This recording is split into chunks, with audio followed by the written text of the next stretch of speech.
Hai Polines Muda, kenalin aku Nabila dari Kementerian Luar Negeri BEM KBM Polines 2021-2022 Kabinet Sinergi Juang. Nggak kerasa apa kabar alumni udah masuk episode 7 aja nih. Dan kali ini kita kedatangan alumni yang keren banget. Yuk langsung aja kenalan. Perkenalkan, nama saya Dipta Ribawa dari jurusan akuntansi dulu, program studi akuntansi manajerial dan angkatan lulus tahun 2021 baru aja ya. Kalau misalkan angkatan masuknya tahun 2017. Mas Dipta gimana kabarnya nih? Baik kan? Alhamdulillah baik, sehat. Gimana nih, Nabila sehat juga? Alhamdulillah sehat juga, baik juga. Nah Mas, boleh dong sharing-sharing dulu waktu kuliah ikut organisasi apa aja? Untuk organisasi yang pernah saya ikuti dulu ya, eh, dulu waktu tahun 2019 saya ngikutin CMC Polines sebagai wakil ketua pada saat itu. CMC Polines itu kelompok studi pasar modal. Kemudian di saat yang bersamaan juga mengikuti badan eksekutif mahasiswa sebagai sosial politik. Wah, wamennya Sospol nih ya Mas. Kalau di Kementerian Sospol tuh tugasnya ngapain aja sih Mas? Kalau di Sospol itu ada beberapa acara yang mungkin saya ingat ya. Waktu itu ada aksi, kita sebagai koordinator aksi, kemudian ada kajian isu, kemudian juga ada mimbar bebas, dan masih banyak hal lainnya yang mungkin kita bahas secara internal, tapi isu-isu tersebut ada isu dari eksternal gitu. Wah, banyak juga ya Mas tugasnya. Nah, aku kan lihat dari Instagram Mas Dipta nih. Dulu tuh Mas Dipta juga ikutan lomba atau kompetisi gitu. Nah, itu gimana cara Mas Dipta buat bagi waktu antara kuliah, organisasi, dan kompetisi yang Mas Dipta ikutin? Apalagi dulu kan Mas Dipta juga sempat ikut 2 organisasi, Mas. Kalau misalkan dari ikut organisasi, dua organisasi secara bersamaan, jadi kita itu harus bisa membagi sesuai porsinya. Bukan kalau misal ada yang bilang bahwa kita harus membagi 50% ke setiap organisasi, itu menurut saya salah. Jadi kita nggak totalitas kepada organisasi tersebut. Kita harus membaginya sesuai porsinya. Misal pada saat itu Siam Polines dan BEM Polines waktu itu ada acara bersamaan. Yang satu adalah Desa Mitra. Desa Mitra ini dilaksanakan di Kabupaten Semarang, dan kemudian Siam Polines ada acara juga di kampus. Jadi pada saat di BEM saya harus ada di sana, dan ketika saya juga harus ada di sana. Jadi mau nggak mau ya namanya totalitas, kita harus memberikan semuanya gitu. Kemudian kalau misalkan kita ikut kompetisi ini sebenarnya fleksibel ya, karena kompetisi rata-rata kan dikerjakan waktunya uh, nggak nggak langsung dilakukan dengan organisasi gitu, nggak mungkin tabrakan. Kita bisa meluangkan waktu sedikit lah, paling nggak 10 menit sehari itu bisa untuk mengerjakan kompetisi. Contoh kompetisi yang saya ikuti kan seperti trading pasar modal, itu cuma 30 menit di siang hari waktu kuliah. Itu bisa disiasati lah gitu. Jadi pinter-pinter aja ya Mas baginya. Nah, Iya, untuk pembagiannya. gimana Mas? Ya untuk pembagiannya emang kita harus membagi secara ya sebisa kita aja gitu. Oke. Mas Dipta kan ini jurusan akuntansi nih. Di akuntansi tuh ada praktek nggak Mas? Terus sistem perkuliahannya tuh gimana? Kalau aku kan ini masih setengah online, setengah offline ya Mas. Dan offline tuh cuma buat praktek aja, jamnya juga nggak nentu gitu. Bisa dari maghrib sampai malam atau dari pagi sampai siang gitu. Kalau misalkan di uh, akuntansi waktu kemarin itu hampir ya 2 tahun saya itu offline, 2 tahun lagi saya itu online, full full online sih malah. waktu praktik tahun kemarin 2 tahun itu online itu ya kayak waktunya itu sama sekali nggak kerasa gitu loh. Tahu-tahu aja lulus gitu. Kita nggak punya kenangan apapun ya kenangan di kos, di rumah dan sebagainya gitu. Jarang ketemu temen, kurang kurang menarik. Nah, kalau misalkan di secara offline itu akuntansi itu kan jam belajar itu kalau akuntansi itu mulai dari jam 7 maksimal itu setengah 7 malam. Misal kalau pagi berarti jam 7 sampai jam 2 siang. Nanti selanjutnya yang kelas siang berarti jam eh, setengah 1 sampai jam setengah 7 malam. Setengah 8 malam, maaf. Tapi ini juga bisa berlaku dari yang berangkatnya jam 7 sampai setengah 8 malam. Itu enggak ya di antara jam-jam tersebut sih. Itu. Oh, jadi Mas Dipta juga sempat ngerasain online ya, Mas? 2 tahun malah ya? Ya, untuk online tuh 2 tahun sampai lulus. Menurut Mas Dipta nih, kalau online gitu gimana? Maksudnya dari segi pemahaman materi gitu, Mas? Dari segi pemahaman materi, jelas kalau online itu kurang masuk ya. Karena kita malah jadinya apa ya namanya? Kalau kata orang Jawa itu keselimur gitu. Jadi kita malah ngerjain hal lain yang bukan di perkuliahan. Misalnya kita lagi kuliah itu kita bisa nyambi ngapain gitu dan sebagainya.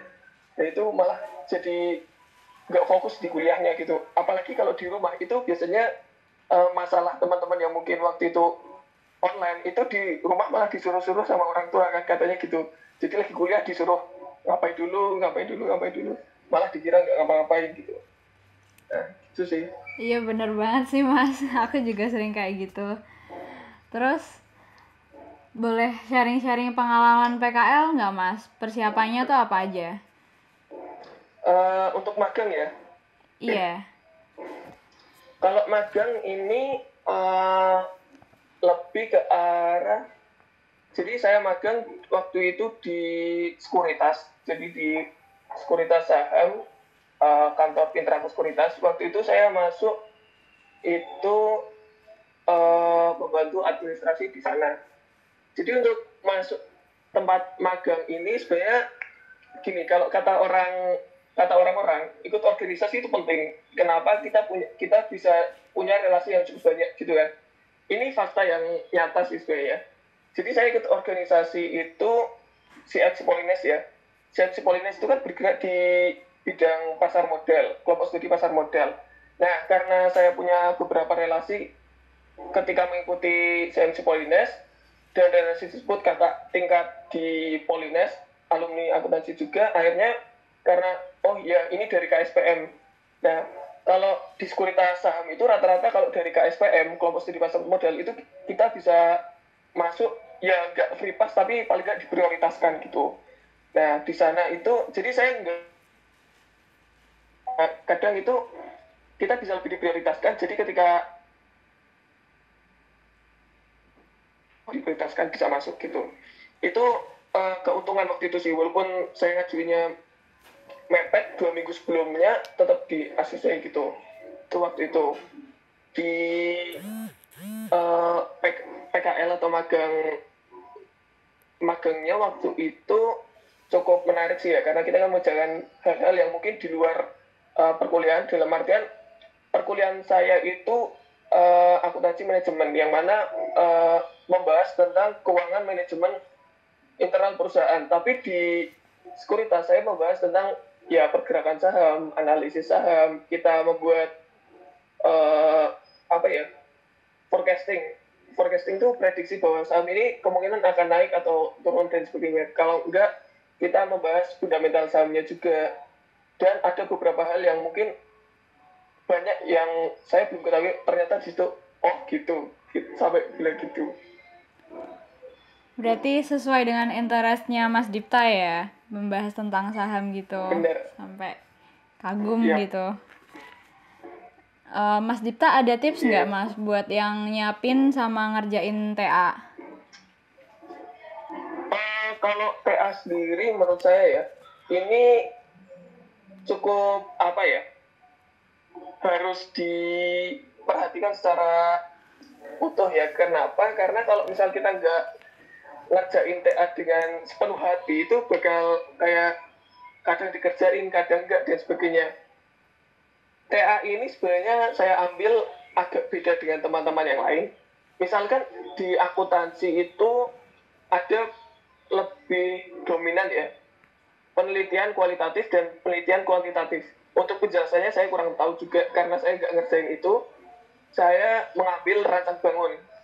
Nah, mengambil rancang bangun ini yaitu website ya. Saya membuat website yang mana karena saya punya hobi yang dalam artian ke arah teknologi, dalam artian saya membuat suatu programming, itu hobi saya. Saya belajar di akuntansi, jadi saya harus membahas tentang akuntansi pastinya.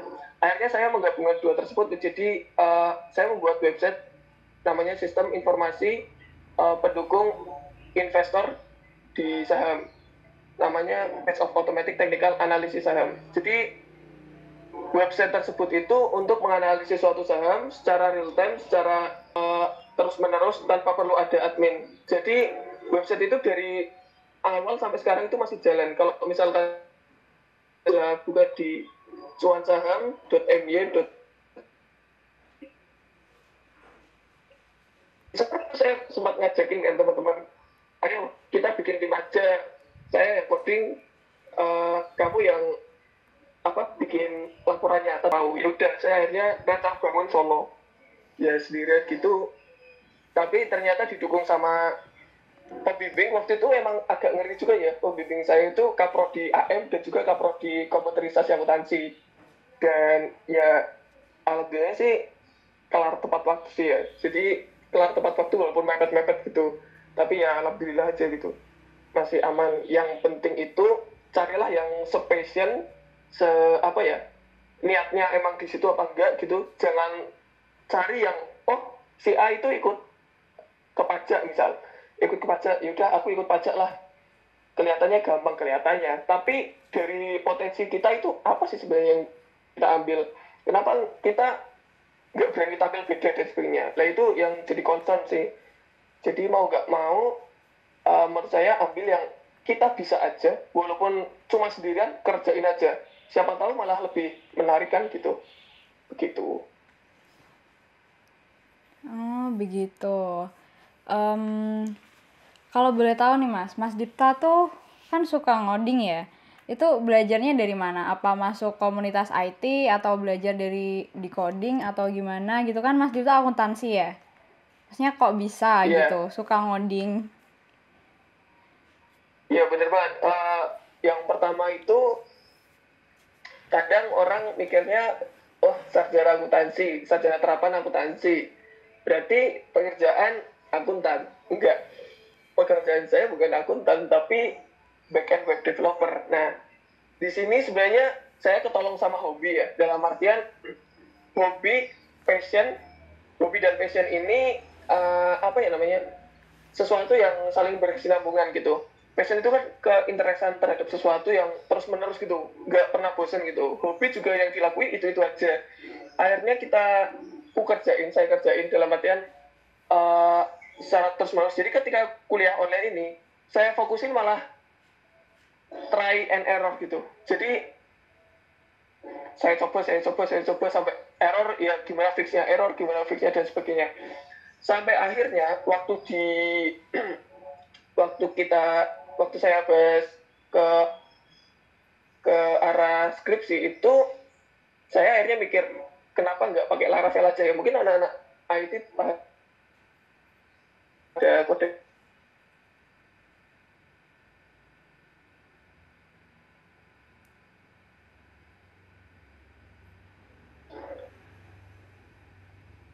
terbiasa.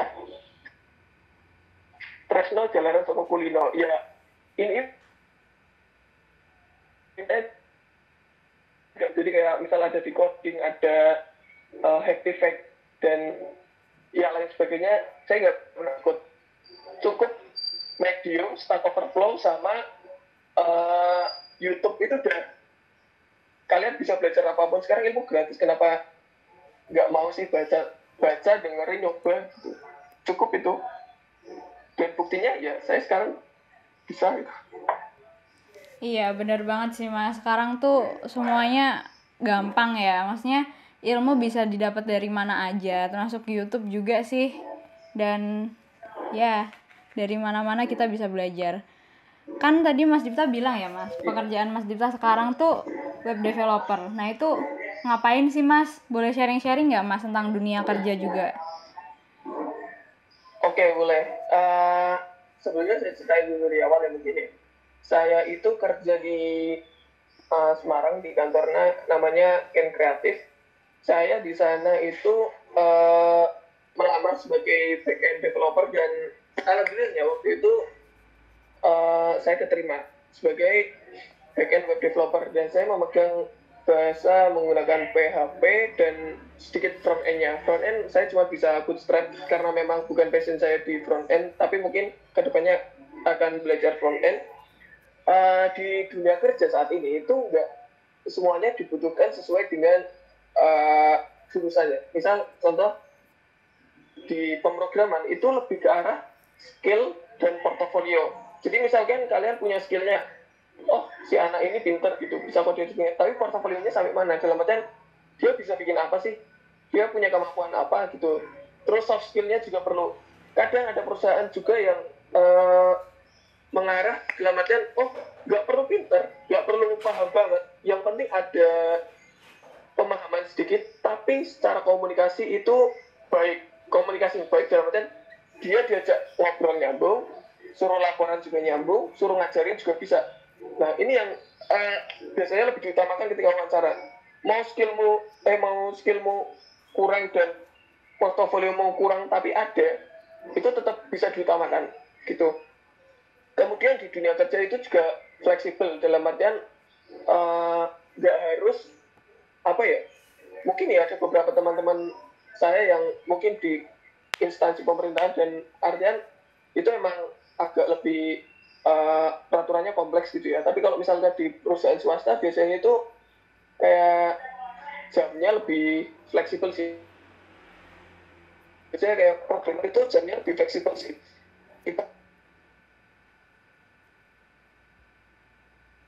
Kita berangkat normal sih ya. Pulang jam 5 gitu. Tapi untuk pekerjaan secara realnya mungkin itu bisa dirangkum di siang hari atau sore. Dalam artian kan coding itu juga perlu ada namanya mood gitu ya. Jadi mood ini yang akan membantu kita menyelesaikan secara cepat. Mungkin kalau misal jam-jam siang kita bisa slow, nanti malam kita kerjain penyelesaiannya gitu. Nah ini untuk di dunia kerja juga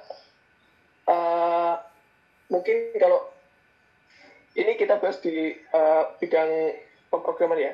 Misal saya punya teman juga satu kosan sama saya itu di pemrograman, dia bangun tidur itu jam 12 siang, bangun tidur jam 12 siang, kerja itu cuma dari jam 1 sampai jam 4 sore, terus malam free lagi. Nah itu menurut saya kerja sekarang tuh enak-enak, di kos lagi gitu. Teman saya di kos, gaji ya, kalau ini untuk membahas mungkin salary ya, di dunia kerja itu relatif sih ya. Ada yang kerjanya itu monoton, terus juga fokus banget, gajinya tinggi. Tapi ada juga yang santai-santai, tapi gajinya ya lumayan lah, misal UMR dan sebagainya ya. Itu tinggal dicari yang passion kalian gimana, yang nyaman gimana. Soalnya kalau misal gaji tinggi tapi kita nggak nyaman juga bakal kesusahan gitu.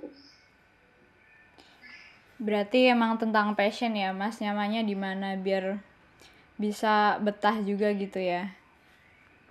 Iya, kalau passion nyaman banget, udah passion, udah hobi, dibayar pula kan enak banget. Nggak keberatan sama sekali. Ya itu kayak Mas Dipta sekarang ini ya. Iya, kita cari yang nyaman-nyaman aja gitu kan.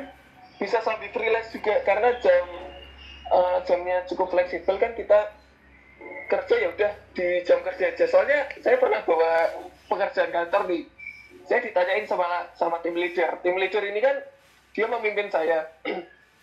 Saya tanya, Mas nanti malam tak ngerjain ini. Soalnya saya belum selesai gitu. Nah, tim leader saya bilang gini, lah ngapain Mas dibawa pulang? Kalau kerja di kantor, kerja di kantor aja. Kalau sekarang belum selesai, besok nggak usah kerjain, malam-malam itu buat tidur. Wah, enak banget. Kayak gue. Ya, gitulah.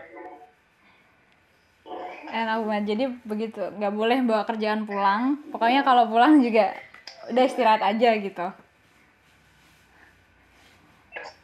Itu kerjaan kantor ya gampang lah. Nggak usah terlalu terburu-buru gitu. Yang penting kerjaan selesai. Deadline kan juga masih panjang, ada yang jadi malam kerjain kayak kerjaan freelance dan kita ada kerja di kantor, kita masih bisa freelance dari penghasilan lain. Itu kan juga apa ya, lumayan gitu untuk nambah-nambah uang jajan, uang hiburan. Oke, boleh dong Mas kasih motivasinya buat para fresh graduate? Buat fresh graduate ya, kalau nggak sama mahasiswa aja mungkin ya. Jadi kalau misalkan kalian suka sesuatu itu mending ditekuni aja deh. Soalnya ketika kita suka sesuatu tapi dibiarin itu malah jatuhnya itu mubazir gitu. Kita punya potensi sesuatu tentang, misal contoh saya suka teknologi, saya mulai ke arah programming aja deh. Saya pelajari, saya tekuni, ketika saya kerja yang diterima itu bukan saya di akuntansi tapi saya di dunia pemrograman. Jadi, dan katanya mungkin pemrogramer kan harusnya kuliahnya di jurusan IT atau informatika dan sebagainya. Enggak, nyatanya itu yang dibutuhin itu skill, soft skill, juga cuma sebatas portofolio. Yang penting kalian bisa itu, kalian bisa masuk ke programmer dan itu bisa diimplementasikan ke bidang-bidang yang lain gitu. Jadi saya punya moto hidup. Jadi saya pernah baca di salah satu bio seorang atlet gitu, dan ini masih saya pakai dari saya SMA sampai sekarang.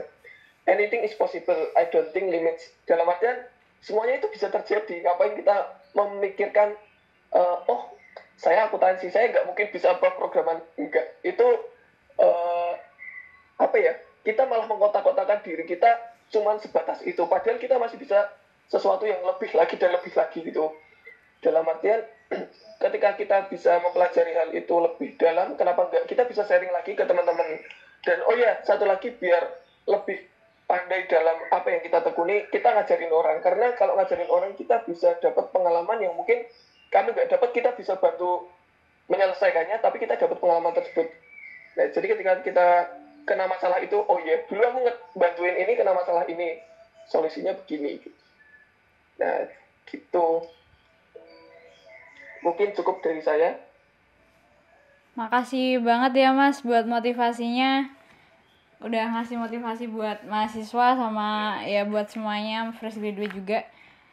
Oke. Sekian podcast episode 7 Apa Kabar Alumni. Makasih Mas Dipta udah nyempetin waktunya juga. Semoga kerjaannya kedepannya makin lancar ya, makin nyaman juga. Amin. Dan sehat-sehat terus ya Mas. Oke. Sehat-sehat juga Nabila. Makasih Mas. Siap, sama-sama.